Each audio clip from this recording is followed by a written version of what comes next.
Producer Spotlight with Mr. Instro. You can be a beat maker and not be a music producer. But when you're a music producer, you don't have to be a beat maker. Only on the Element. So it is your favorite hip-hop playground with myself, the Pristine Queen. Being a Wednesday, I'm not rolling solo right now. I am with Mr. Instro. We little voice there on the imaging. He's here live. Hi, Mr. Instro. Hey. How are you? I'm super. It's a beautiful, cold Wednesday. And yes, we're showcasing someone who is a game changer. I'm excited so about that. We're looking at Wondagurl today. Wondagurl, yeah. Tell us why you decided that Wondagurl is the person we should spotlight today. Okay, well, I've generally had a problem with the way, like there's such a big shortage of, women producers in the spotlight, that we know of. And I just wanted to, I guess in a clever way, kind of share how we can change that narrative, how we can get more women and more importantly to showcase how capable women can be in terms of producing real and dope hip-hop records. Right. So put us on game. Who is Wondagurl? I know that she's Canadian. Yes, she's a Canadian producer. She's young. Very young. Yeah. Young. She's been producing since she was 9. What? 9 years old. She's always been into production, and that's so dope.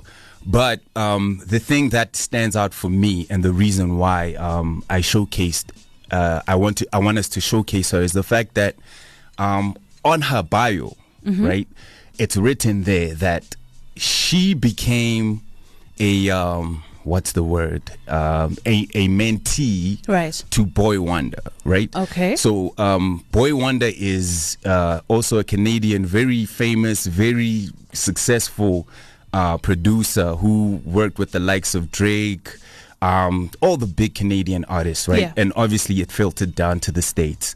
And my thing is, it's a beautiful thing to get into a space where it's even on her bio that this is the guy that really made sure that she gets into the spaces that she needs to get into, right?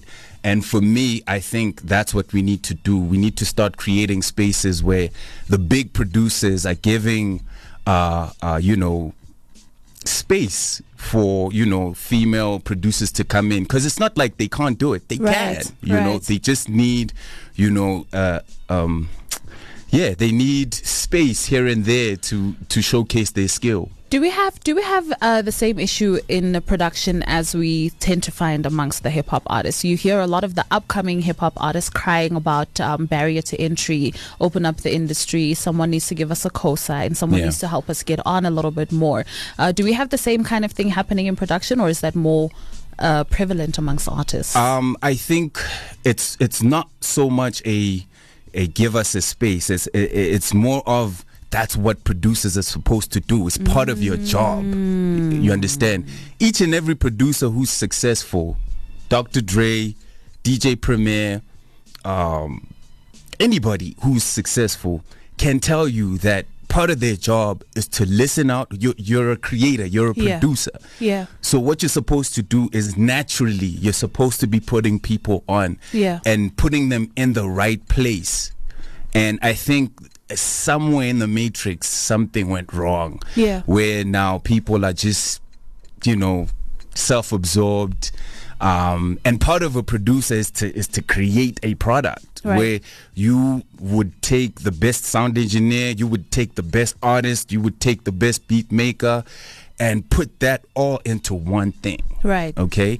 And I feel like there's a bit of a disconnect where that's concerned, and I love people like Boy Wonder who have created such an awesome and a great opportunity for female producers like Wondagurl to work with people like Jay-Z. Imagine you're like 18, and you already have a producer credit on a Jay-Z record. That's the Magna Carta Holy Grail. Absolutely. If I'm not mistaken, she helped with Crown. Yes.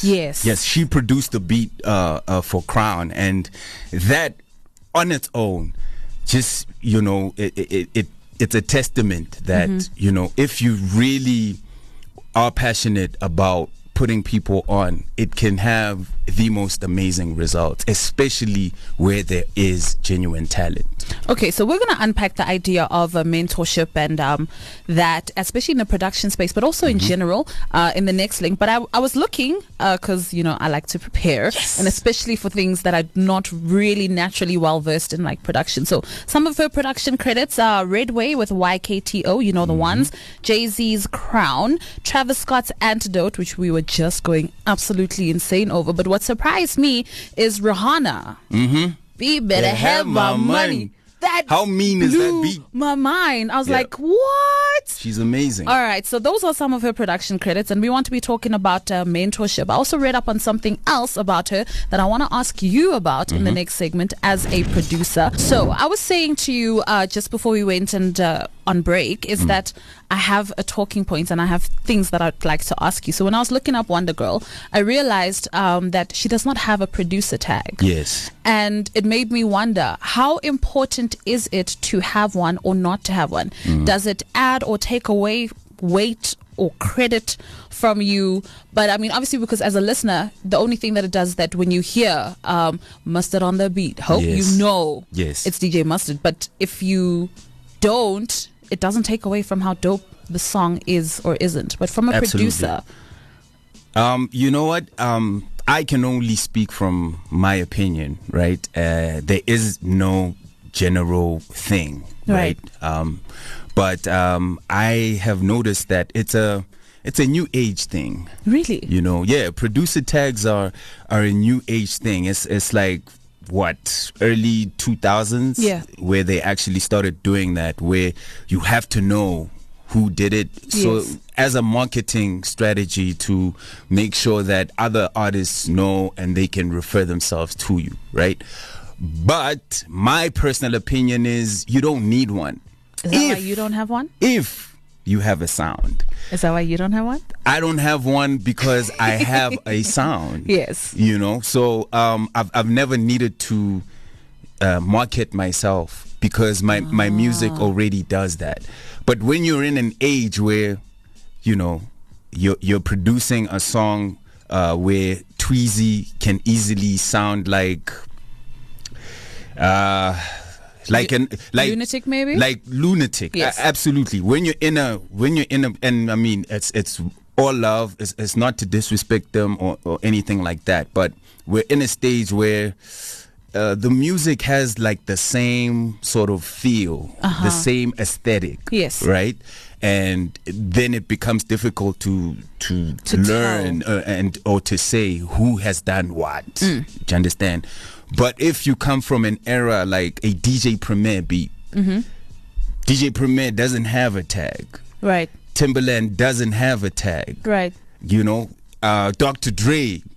But you can tell. But when you hear the beat. Yes, even Pharrell, you can tell. Pharrell, boom. Okay, this is who it is. Absolutely. So that's my opinion. My opinion is the only time you would need a producer tag is if you're into music that is very popular right now, new age music. I think also one thing that I can also think, if I think about why one would want or need a producer tag, when producers are still upcoming and they have this tendency of sending their beats out to whoever, like a number of people, maybe it's also their way of protecting themselves, of being like, this is mine. Yeah, it works, but sometimes it doesn't, because I could easily just edit that out. Ish. Okay. Quickly, because Toli's about to be here. Yes. We were talking about mentorship and the importance of mentorship, and you mentioned how Boy Wonder and Wondagurl. Now, what I wanted to ask you is, who mentored you?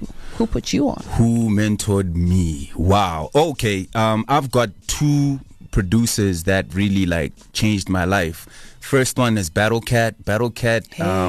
He really influenced the way. In fact, I wouldn't have even dreamed of becoming a producer if it wasn't for Battlecat, right? Because he just made everything real for me.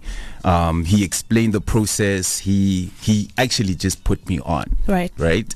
And the second producer, I would say, not so much put me on, but I learned a lot from him. I'd say is Amu. The principal. The principal. He's like, just in the way he moved in the industry and how he never boxed himself in terms of, genres and everything like that. It was important for me as a person who loved music more than just hip hop, to have people, to look up to people that had an open mind about, music as a whole, especially here in South Africa. The Producer Spotlight with Mr. Instro. You can be a beat maker and not be a music producer. But when you're a music producer, you don't have to be a beat maker. Only on the Element.